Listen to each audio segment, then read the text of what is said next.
రాష్ట్ర అధికారిక కార్యక్రమంలో అంతా అధికారులే ఉన్నారు కానీ ఎక్కడా రైతులు గాని సాధారణ జనాలు గాని లేరని ఓబీసీ జిల్లా అధ్యక్షులు గొర్ల రాజు యాదవ్ విమర్శించారు. దశాబ్ది ఉత్సవాలకు ప్రజాదరణ కరువైందని ఎద్దేవా చేశారు.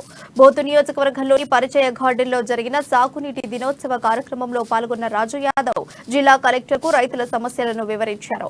వ్యవసాయ భూమిలో నుండి వెళ్లే కెనాల్ వల్ల సాగునీరు రైతులకు అందుతుందని, అలాంటి కెనాల్ను మూసేసి ఇరిగేషన్ అధికారులు లేఅవుట్ చేశారని మండిపడ్డారు.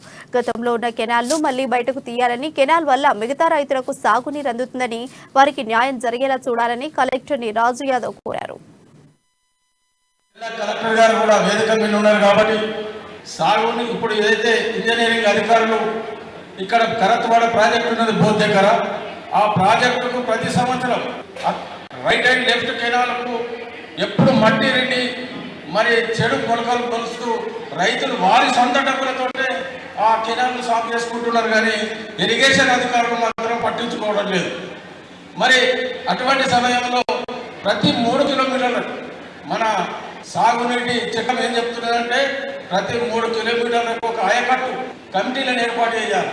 ఆ ఆయకట్టు కమిటీలు ఏర్పాటు చేయకపోవడం వల్ల ఇవాళ రైతులు ఈ కార్యక్రమానికి రాలేదంటే రైతులకు ఈ ఇంజనీర్లకు ఎంత